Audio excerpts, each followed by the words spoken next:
ठीक है, कभी रिकॉर्डिंग ऑन करना मैं भूल जाऊं तो आप बता दिया करो, ठीक है, चलो कोई दिक्कत नहीं है। आ, कितना टाइम बचा अपना? आधा घंटा तो निकल गया विदाउट रिकॉर्डिंग। चलो बताओ, ये समझ में आ गया डायग्राम?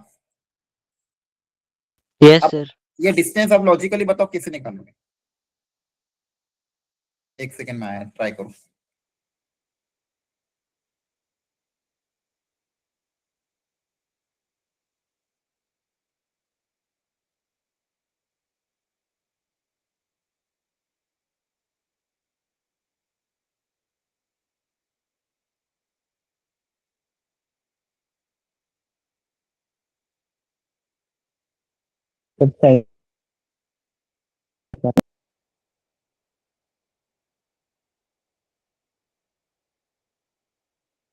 बताओ, आ गया समझ में? दोनों सेंटर यस की, हाँ बताओ क्या है? सर, पहले हम O1 और O2 के बीच की दूरी निकाल देंगे हाँ डिस्टेंस फिर, फॉर्मूला से, और फिर हाँ उसमें से रेडियस माइनस कर देंगे दोनों की। रेडियस माइनस कर देंगे, वेरी गुड। अंडरस्टूड एवरीवन, हो जाएगा अब सॉल्व? Yes sir. ओके, ठीक है। ऊपर फिफ्थ वाला हो गया था सबसे? Yes sir. ओके, अगली वेराइटी क्वाड्रेटिक इक्वेशन पे। अब थोड़ा जल्दी जल्दी करते हैं। नंबर ऑफ रियल सॉल्यूशन, देखो ये बहुत सी स्टैंडर्ड इक्वेशन है, बहुत बार आती है, इसे आपने देखी होगी, इसलिए ये क्वेश्चन लिया था। इसका तरीका क्या होता है सॉल्व करने का, कोई बताएगा? X mod x plus 5, 2 mod x plus 7 minus 2, इसको सॉल्व करने का क्या मेथड होता है? सर इसको इंटरवल्स में तोड़ लेंगे पहले। एक मिनट वापिस रिपीट करना, क्या कह रहे हो? सर इंटरवल्स में तोड़ेंगे। इंटरवल में तोड़ोगे? किन इंटरवल में टूटेगी? सर जैसे क्रिटिकल पॉइंट है, सर जैसे -5 और -7। हाँ, जहां पे मॉड ये डिफाइन होता है, ये वाला मॉड -7 पे डिफाइन हो रहा है, ये वाला मॉड -5 पे डिफाइन हो रहा है, तो कितनी इंटरवल बनेगी? 3 इंटरवल। अंडरस्टूड? Yes sir. आपको भी तीनों को एक एक करके सॉल्व करना है। सबसे केस 1,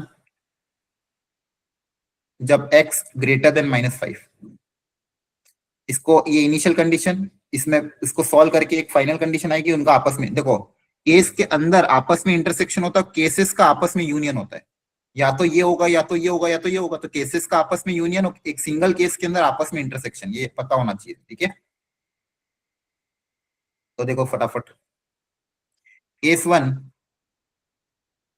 जब x आपका ग्रेटर देन -5 हो, तो अगर ग्रेटर देन -5 है तो दोनों के दोनों मोड पॉजिटिव ओपन होंगे, हाँ है ना? Yes sir.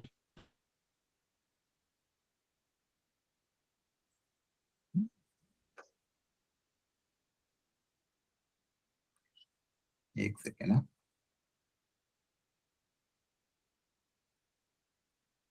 Greater than equal to 0,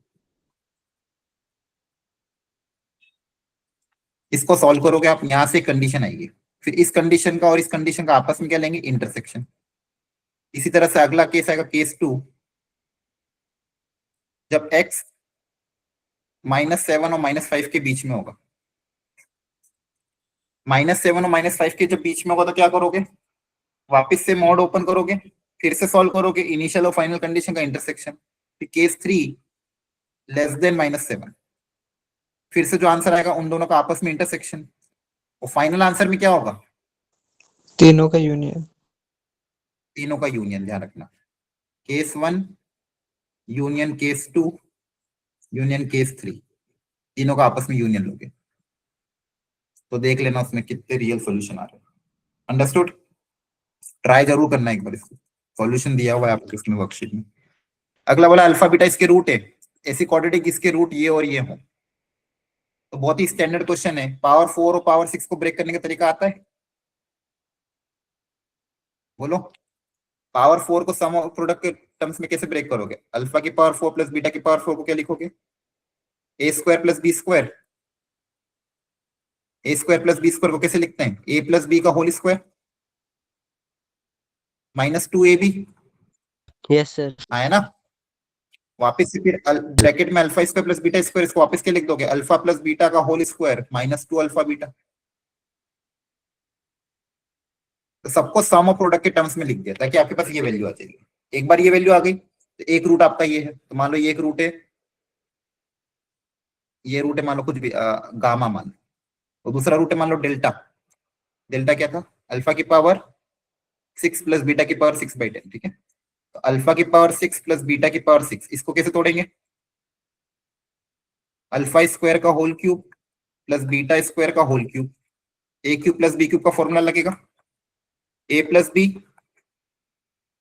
A plus B A square minus A B plus B square. वापिस तोड़ दोगे इसको सम प्रोडक्ट में, अल्फा प्लस बीटा का whole square minus 2 alpha beta. Power 4 को भी तोड़ दोगे, पावर 4 को तभी तोड़ के रख रखा है अपन ने ऑलरेडी, है ना। पावर 4 से ही आ जाएगा, आया ना, ऐसी कैसी वैल्यू यहाँ पे आ जाएगी। Understood? Yes sir.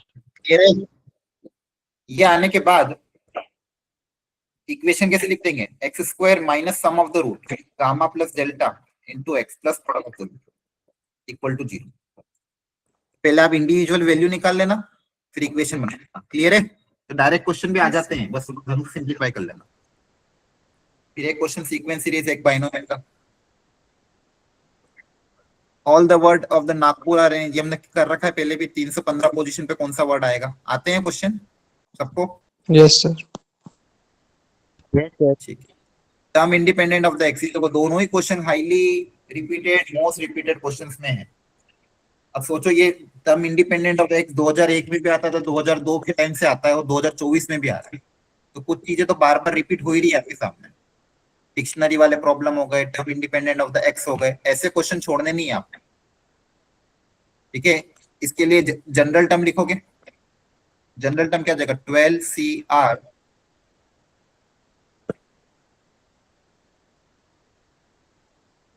-12 R R x constant term सारी अलग कर लो,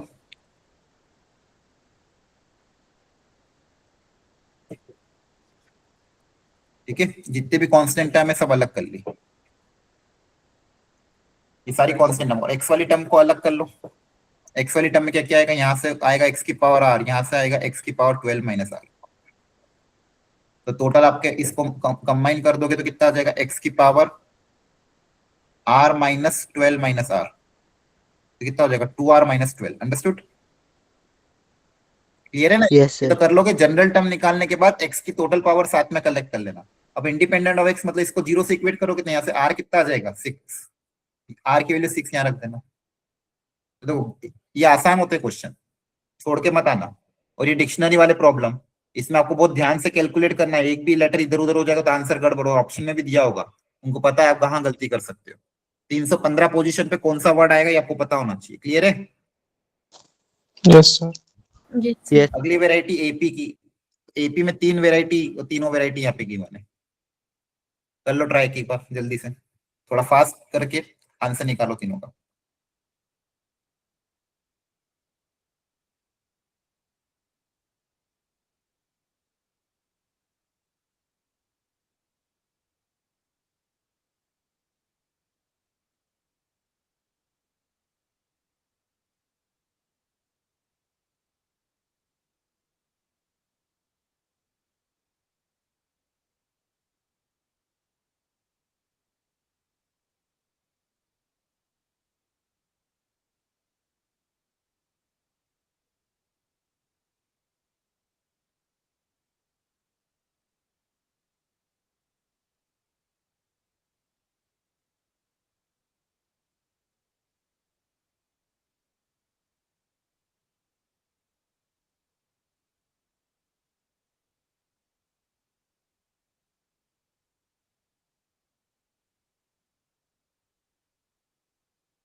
कहाँ तक हो गए? 11 12 हो गए, 13 कर रहे हो अभी? जल्दी से करो लास्ट वाला भी।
चलो करते हैं। Consider AP positive term. Sum of the first 3 term is given. Sum of the first 20 terms lies from this to this. 11 term क्या होगी? फर्स्ट का क्या आ रहा है? 11 का 90 90। किसी और का कुछ और आ रहा है क्या? सबका 90 आ रहा है? क्या डाउट है Yes. किसी को? तो करूँ सॉल्व। एनीवन? किसी का नहीं आ रहा हो?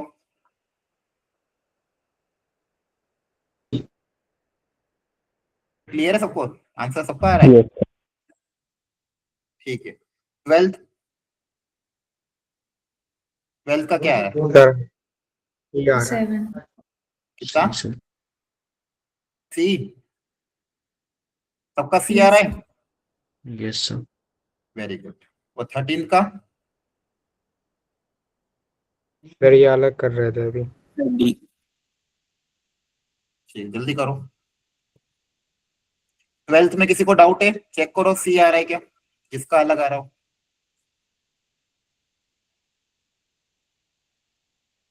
12th कॉमन टर्म वाला क्वेश्चन है, स्टैंडर्ड है। ठीक है, देखो बता। नंबर ऑफ कॉमन टर्म्स, सबसे पहले हमेशा लास्ट टर्म पता कर लो। इसकी 25th टर्म कौन सी होगी, पहले वो पता करो। a प्लस 24d तो हो जाएगा 4 प्लस 24 इंटू 5, तो हो जाएगा 4 प्लस 25 to the 10 11 12 124 I think, cross check कर लेना। सेकेंड था 37, इसकी 37 टर्म भी पता कर लो। a2 प्लस 111 111 आ रही है। ठीक, दोनों। अब हम क्या करते हैं, दोनों में से जो कम वाली टर्म है उस कॉमन टर्म्स में, फॉर कॉमन टर्म्स सबसे पहले फर्स्ट कॉमन टर्म पता करते हैं, कॉमन डिफरेंस पता करते हैं, फिर nth टर्म का इक्वेट करते हैं। तो फर्स्ट कॉमन टर्म क्या है? 9 9 है क्या? ठीक है। और कॉमन डिफरेंस क्या होगा?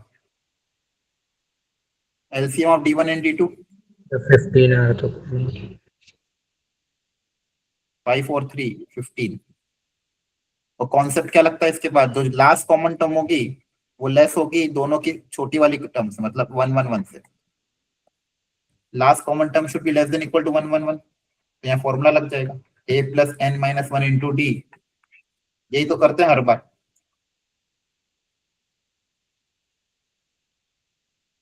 इसको सिंप्लीफाई कर लेना।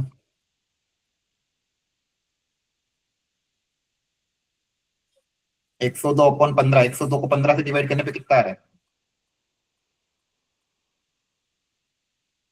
करो। 6 पॉइंट कुछ करके आएगा 6 point something, Yes. n less than equal to 7 point something. तो लेस देन इक्वल टू 7 मतलब 7। अंडरस्टूड है? अगर आपको समझ में आया कहाँ गलती हुई है बोलो। Yes sir. ओके, ध्यान रखो कैलकुलेशन एरर मत करो, स्टैंडर्ड सर क्वेश्चन है। समझ गया। 13th, ABC, 3 ABC are in AP and these are in GP, then the arithmetic mean of this. ये जो 4 नंबर एपी में है, ये 4 नंबर किस में है? एपी में है। और ये 4 नंबर जीपी में, तो आपने क्या कॉन्सेप्ट अप्लाई किया?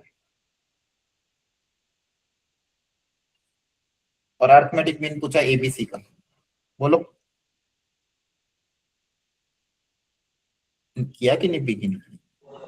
सर एपी वाले से इक्वेशन बनाने की कोशिश करी थी। ठीक,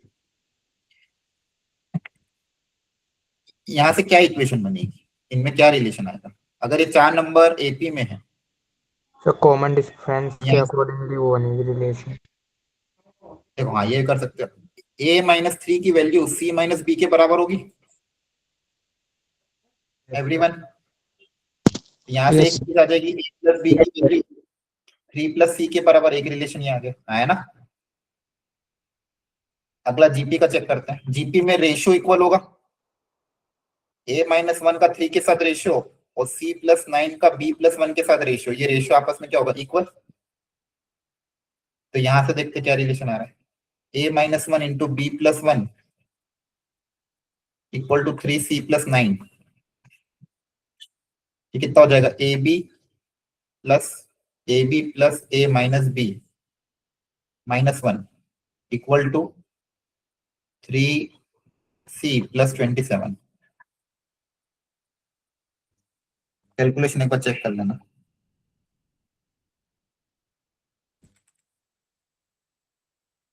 इससे कुछ फायदा हो भी रहा है कि नहीं?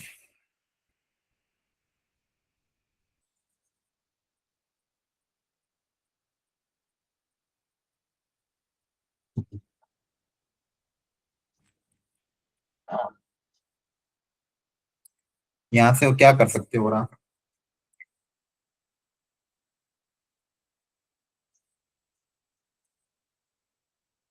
a-1/3 c+9/b+1 क्रॉस मल्टीप्लाई किया अपन ने, यहाँ से आया ab प्लस a-b-1, यहाँ से आ गया 3c+27। ठीक है, यहाँ पे आपके पास a प्लस b का रिलेशन गिवन है इक्वल टू 3 प्लस पहले c। इक्वेशन में से किसी एक की वैल्यू निकाल के पुट कर सकते हैं।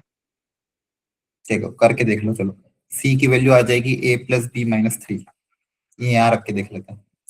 ab plus a-b-1 equal to 3 times a plus b minus c plus 27। मुझे निकालना क्या है? मुझे निकालना है a+b+c/3 की वैल्यू पता करनी है।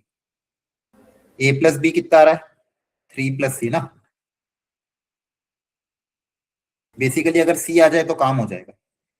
इन दो इक्वेशन से अगर c आ जाए मेरा काम हो जाएगा, हाँ है ना? यस क्योंकि सर a इसकी जगह हाँ बोलो। सर इसकी जगह हम 2 वेरिएबल में ही तो काम कर सकते हैं सर। हम एपी में से 2a=3+b लिख सकते हैं और जीपी में a और b में रिलेशन लिख सकते हैं और फिर उनसे वैल्यू निकाल सकते हैं सर a और b की। अच्छा, आप दो ही वेरिएबल अज्यूम करना चाह रहे हो, d और r? Yes sir. ठीक है, उससे भी कर सकते हो। यहाँ से कुछ कटपीट तो नहीं रहा है ना? ठीक है, नो सर। डी और आर में निकालो। कभी कभी क्या होता है a+b+c डायरेक्ट आ जाता है, यहाँ पे आ नहीं रहा। देखो यहाँ पे फर्स्ट टर्म पता है आपको एपी की, है ना? कॉमन डिफरेंस को डी अज्यूम कर लो। अगली टर्म क्या आएगी? 3+d। ये प्लस 3+d। फिर क्या आ जाएगी? अच्छा, ये वही हो गया, याद है मैंने आपको बताया था क्रॉस कर देना है। एपी में अज्यूम करके जीपी के कॉन्सेप्ट अप्लाई कर दो, याद आ रहा है? एपी जीपी में मैंने एक बार बताया था कि कभी कभी एपी जीपी का मिक्स क्वेश्चन आता है, तो एपी में टर्म अज्यूम करो और जीपी की कंडीशन अप्लाई कर दो, तो जीपी की कंडीशन अप्लाई कर देना। तो यहाँ पे ये आपका ए आ जाएगा, बी कितना आ जाएगा? 3+2d, और सी कितना आ जाएगा? 3+3d। अंडरस्टूड? अब जीपी की कंडीशन अप्लाई कर दो। जीपी की वही कंडीशन है, ए 4 टर्म है, a-1/3 इक्वल टू c+9/b+1, ये वाली कंडीशन अप्लाई करते हैं, हाँ है ना। अब यहाँ पे ए बी सी की वैल्यू पुटअप कर देते हैं। ए कितना है 3+d-1/3, सी की जगह 3+3d+9 और बी की जगह 3+2d+1, यहां से डी आ जाएगा। अंडरस्टूड, बोलो। और आपको निकालना क्या था, a+b+c/3, इन तीनों को ऐड करोगे तो 3+3 6, 3 × 9, और डी में कितना आएगा 6d/3, तो डी पता चल जाएगा तो ये वैल्यू भी आ जाएगी। अंडरस्टूड, याद आ गया ना। यहाँ पे क्या करा, एपी की में टर्म्स अज्यूम करी और जीपी के कॉन्सेप्ट को अप्लाई कर दिया। कुछ कुछ क्वेश्चन में जीपी में टर्म अज्यूम करके एपी के कॉन्सेप्ट को अप्लाई करते, तो दो वेराइटी आती, तो तीनों ही स्टैंडर्ड अच्छे क्वेश्चन थे। Is it clear everyone? Yes sir. Okay, बहुत बढ़िया। ये सीक्वेंस सीरीज भी आपका हो गया। तो वो जो आपको मैंने दी थी, आपने पहले देखी थी ये वाली वर्कशीट, बहुत पहले ही बना दी थी। और एक बार आपका मेजर टेस्ट था, आई थिंक 11 का फुल सिलेबस है, 12 का पता नहीं, कोई सिलेबस तब शेयर करी थी। इसमें सारे क्वेश्चन एक एक वैरायटी के कवर हो गए थे, अगर आपको 11 के कॉन्सेप्ट को रिवाइज करना है। इसके बाद स्ट्रेट लाइन के भी कुछ क्वेश्चन मैंने रखे थे, आप एक बार दिखा देता हूँ आपको, 2025 के लिए थे।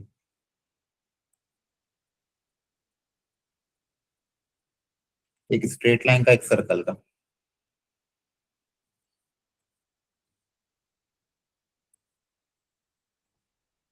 एक बार कॉन्सेप्ट डेवलप करने की कोशिश करो,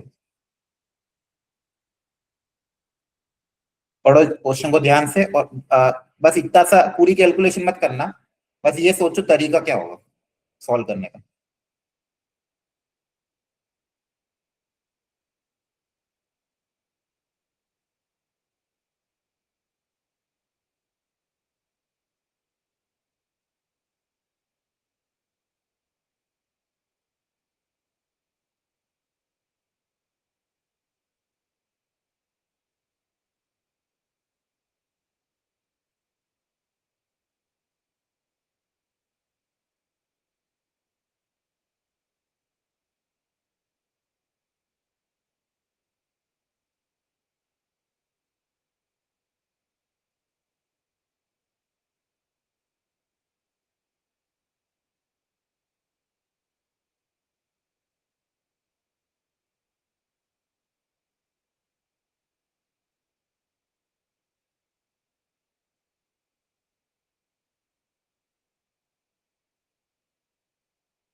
देखो कि सारे स्टैंडर्ड क्वेश्चन है जो डायरेक्ट फॉर्मूला बेस्ड है, हाँ है ना। अगर ऐसे क्वेश्चन आते छोड़ने नहीं है स्ट्रेट लाइन सर्कल की, इसलिए मैंने आपको कहा था कोई भी चैप्टर कंप्लीटली मत छोड़ो, खासकर ऐसे चैप्टर। मुझे बताओ 14 में कंडीशन ऑफ कॉन्ग्रुएंसी क्या सिखाई थी, बोलो, ये पता होनी चाहिए। 3 लाइन कॉन्ग्रुएंट है की कंडीशन क्या है? Sir determinant. डिटर्मिनेंट 0, ये पता होना चाहिए, डायरेक्ट सिलेबस में मेंशन है, आपके शॉर्ट नोट्स में भी लिखा था, कितनी बार बता दिया। डिटर्मिनेंट 0 होना चाहिए कोएफिशिएंट का।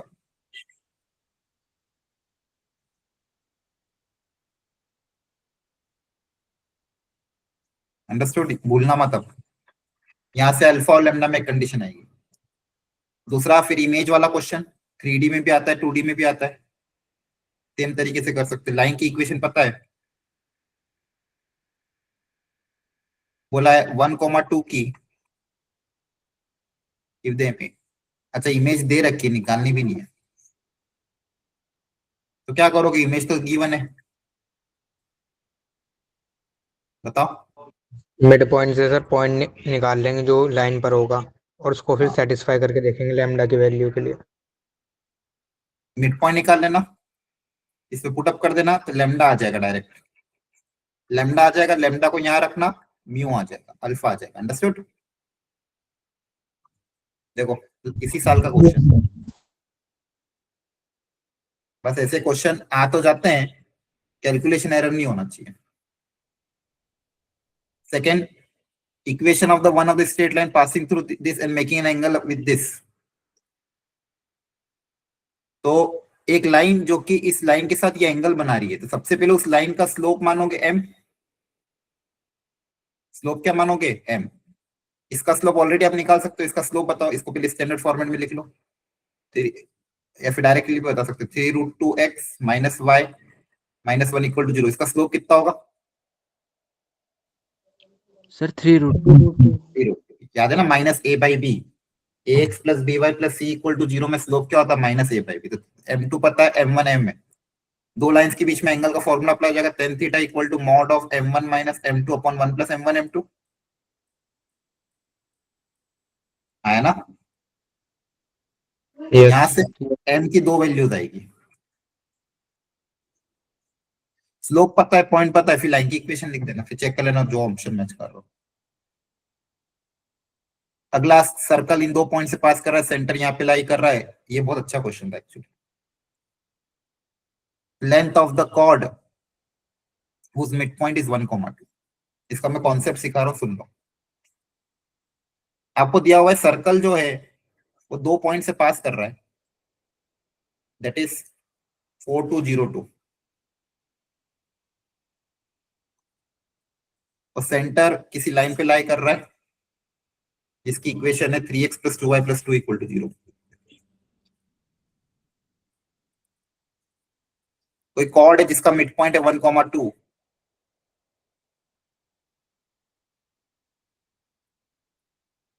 उस कॉर्ड की आपको लेंथ पता करनी है। तो पहले तो ये बताओ तरीका क्या रहेगा?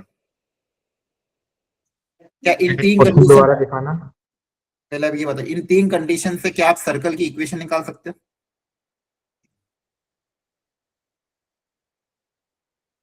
ये जो तीन कंडीशन आपको गिवन है, इससे सर्कल की इक्वेशन आ सकती है कि नहीं? जल्दी बताओ।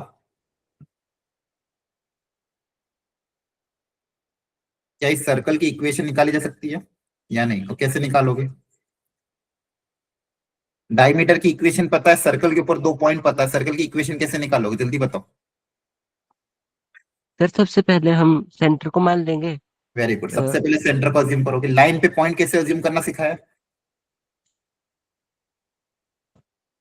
सर वो आ जाएगा, Correct। सर अगर हम मान लेंगे ए, हाँ बहुत तो बार सर वाई बोला है, का हाँ ये एक्स भूलना को लेट मत, कर ये लेंगे, फिर वाई को निकाल लेंगे उसके रिस्पेक्ट में। फंडामेंटल तरीका है। एक्स को ए मान लो, एक्स को क्या मान लिया? ए, एक्स की जगह ए रख दो इसमें, ये भूलना मत। जैसे 3D में लाइन पे पॉइंट अज्यूम करते हैं, लैम्डा के टर्म्स में आता है, यहाँ पे एक्स की जगह ए रख दिया तो वाई आ जाएगा। वाई कितना आ जाएगा? -3 है -2/2। अंडरस्टूड? Yes sir. अब ये बताओ ए कैसे निकलेगा? सर जल्दी हम से। इक्वेशन ऑफ सर्कल लिखेंगे ना, और फिर नहीं नहीं उसमें नहीं, दोनों उसकी भी पॉइंट्स जरूरत को नहीं, सेपरेट करेंगे। उसकी जरूरत नहीं, उससे और आसान तरीका सोचो। ये दो पॉइंट का एक का यूज कैसे करोगे? सर इनसे डिस्टेंस सेम होगा। हाँ, दोनों पॉइंट से डिस्टेंस क्या होगा? सेम। Yes sir. सेंटर है, आपका ए है, ये बी है, ये सेंटर है, और सर्कल के ऊपर दो पॉइंट लग रहे हैं, इनका डिस्टेंस क्या होगा? इक्वल होगा। AC इक्वल टू BC, दोनों तरफ स्क्वायरिंग करोगे, यहाँ से ए की वैल्यू आएगी। अंडरस्टूड? यस यस ये तरीका अपनाना, जैसे कैलकुलेशन इजी रहेगी, क्योंकि आपका y कोऑर्डिनेट सेम है, तो दोनों के y वाले टर्म तो अपने आप कैंसिल हो जाएंगे, सिर्फ x वाले टर्म आपस में। क्योंकि देखो y2 माइनस y1, AC का जो y2 माइनस y1 आएगा, BC का जो y2 माइनस y1 आएगा, सेम ही रहेगा। यस। देखो ध्यान से, वो अपने आप ही कैंसिल हो जाएगा, सिर्फ आपका इधर का x2 माइनस x1 और x2 माइनस x1 इक्वेट होगा, a आ जाएगा। a पता है, मतलब सेंटर पता चल जाएगा सर्कल का, और सर्कल की रेडियस आ जाएगी। यहां तक समझ में आया? अब Yes, आपको sir. अगला कॉन्सेप्ट क्या था कि उस सर्कल में एक कॉर्ड जिसका मिड पॉइंट दिया हुआ है 1,2 और पूछी इसकी लेंथ कितनी होगी। अब बताओ इसके लिए क्या तरीका अपनाओगे। सिखा रखा था मैंने, कहा था एक डायग्राम बहुत काम का और याद रखना। सेंटर पता है आपको, परपेंडिकुलर ड्रॉ करेंगे जो बाइसेक्ट सेंटर करेगा पता है, तो सेंटर से ये मान लो पॉइंट ई, क्या ये लेंथ निकल जाएगी CE. Yes sir. Yes radius already पता है, यस सर। और ये हाफ ऑफ द लेंथ होगी L/2। पाइथागोरस से बना देंगे। ये डायग्राम रख लो, ठीक है, ये डायग्राम काम आता है। मैंने कहा भी था जब सर्कल रिवाइज कराया था, तो R² = D² + L/2 का whole square. Understood. Yes, sir. यहां से लेंथ ऑफ द कॉर्ड आ जाएगी। क्या समझ में आ रहा है। Yes, sir. तो देखो, आप देखोगे आपके लिए ऑलरेडी सब कुछ पहले से कर रखा था मैंने। ये वर्कशीट बनाने में बहुत टाइम लगा था। 12th के 12 चैप्टर में से एक एक क्वेश्चन को छांट छांट के बनाना। अगर आपने ये भी सॉल्व कर लिया तो आपके अगर कम से कम में बहुत सारे चैप्टर अपने आप रिवाइज हो जाएंगे। तो एक बार ट्राई कर लेना। ये वाली PYQ वाली वर्कशीट एक 12th की भी बनाई थी, पहले भेजी थी बहुत पहले, वो पता नहीं आपके अपडेट करी कि नहीं। बैच 1 वाली शीट में मैं अपडेट कर दूंगा 12th के फुल सिलेबस की भी, ठीक है। ठीक है, ये तो ऑलरेडी अपलोडेड है। इसके बाद एक काम करेंगे, कल क्या है आपका, वेडनेसडे। कल एक काम करते, प्रोबेबिलिटी ले लें, statistics of probability. Yes, sir. Yes sir. ठीक है, तो कल का लेक्चर अपन स्टैटिस्टिक्स और प्रोबेबिलिटी के लिए दे देते हैं। और इसके अलावा आपके कोई इंडिविजुअल डाउट हो तो वो भी आप लेके आ जाए किसी और चैप्टर के, पहले भेज देना बस, ठीक है। अंडरस्टूड। स्टैटिस्टिक्स और प्रोबेबिलिटी की वर्कशीट ट्राई करके आना, और उसके सिर्फ डाउट्स ही डायरेक्ट क्लियर करेंगे, ठीक है। आप मैं एक एक क्वेश्चन करूंगा, फिर आपका भी टाइम वेस्ट होगा, बाकी सबका टाइम वेस्ट, तो वो अब मतलब नहीं है। आपको कुछ क्वेश्चन आपको आते हैं, उनको डिस्कस करने से मतलब नहीं था। स्टैटिस्टिक प्रोबेबिलिटी से जितना आपसे बन पाए उतना ट्राई करके आना, और जो आपको डाउट हो पूछ लेना। अंडरस्टूड। ओके, चलो ठीक, थैंक यू।